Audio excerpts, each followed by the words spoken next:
Hi guys, these are cupcake bath bombs. They're pretty simple to make and really lovely, and all the materials are in the description box below. So first things first, you're going to need some cake liners or some cups to put your cupcakes into. You're also going to need some citric acid, and you can find that anywhere that sells winemaking stuff or somewhere like Whole Foods. And you're also going to need some bicarbonate of soda. You're going to need an oil. I'm using olive oil. You're also going to need an essential oil or a flavour or a scent to make your bath bombs smell amazing. And then for the icing on the top, you're going to need some icing sugar, some cream of tartar, some meringue or egg powder, some colouring, and then something to sprinkle on top to make it look beautiful. So in a bowl, I've got my bicarbonate of soda, and it's got a few lumps in it, so I'm just going to take a whisk and whisk it until it's lump free.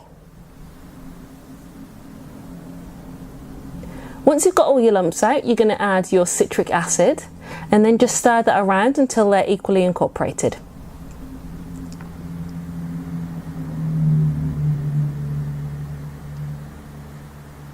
The next thing that we're going to do is add our colour. I'm using a powdered colour because it's my preference just for this sort of thing, but you can use a gel colour or you could use a paste colour as well. To make my cupcakes smell absolutely amazing, I am using a rhubarb flavouring, but it's a really intense one, so I'm not using that many drops. And you can use a scent or you can use an essential oil, and all you need to do is mix that all around just so that you can get all of that scent everywhere. And oil is really good for this as well because it really carries it. So I'm using olive oil, but you could use almond oil or anything that you like. And you're going to add it in small amounts, and what you're looking for is the consistency of damp sand. So you just want it to be able to hold its shape if you were to press it into your palm.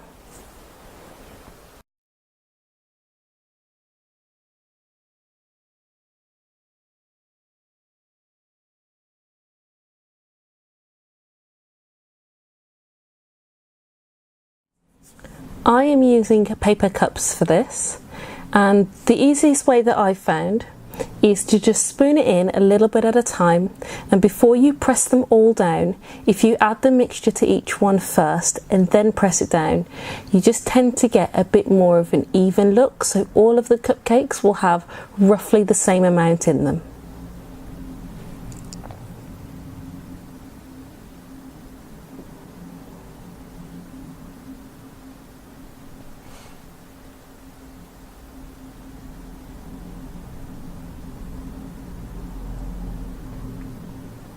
To press mine down, I'm just using the bottom of a small glass, a shot glass, but you can use anything really. Just make sure that they're really well compacted, because if they're not, they're going to break apart when you take them out of the paper cases. To make the icing, I've just got some powdered sugar in a jug, and I'm doing this by hand. If you're doing this in a stand mixer, then you could definitely put all the ingredients in a bowl and just let it mix until it's ready. But when you're doing it by hand, I just find it a little bit easier to add all the ingredients in stages. So after you've added that water and you've given it a good mix, the next thing you're going to do is add in your cream of tartar, and that's just going to harden the icing really well. You're also going to add in your egg white. You can either use meringue powder or powdered egg white, so I'm using powdered egg white for this. And if you don't have either of those, then you could use a real egg white if you want to.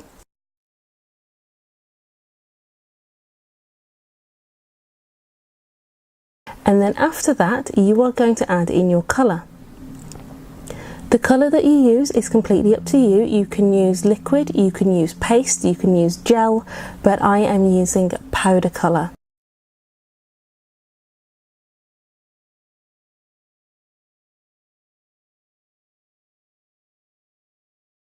So I've added my last cup of confectioner sugar, powder sugar, icing sugar, whatever you want to call it. I've added that in, and I just find that it's a little bit easier if you stir it before you switch on your mixer, only because icing sugar does have a tendency to go everywhere if you put an electric mixer on straight away, and by mixing it you're just going to reduce the amount of sugar that's sort of clouding in the air. So you can see now that that's got a really beautiful blue colour. If it's a little bit too stiff at this point, you can add 1 teaspoon of water until you get it to the right consistency, but I wouldn't say that you'd need more than 2 or 3 extra.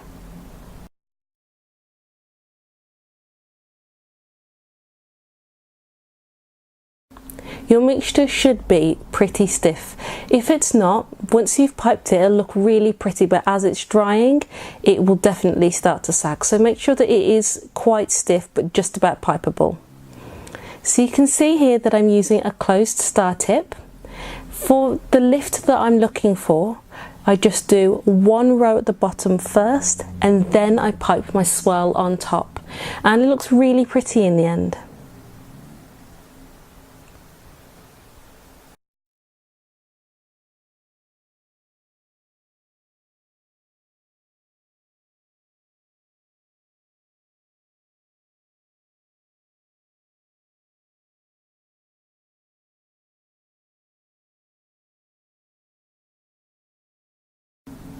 It's important to decorate these cupcakes whilst the icing is still wet, so I'm using hundreds and thousands, but you can use whatever you like to just make it look pretty, but the only trick is if you do it while it's wet. So add your decorations, and then you need to put them to one side for at least 24 hours and ideally about 48 hours, and then you can package them, you can use them, you can make them look absolutely beautiful. They make a really, really good gift, and they just look so cute in the bathroom. So as always, thank you very much for watching. This is slightly different to the videos that I normally do, but I do appreciate you sticking with it, so thank you. And I just thought I would show you what they look like in water.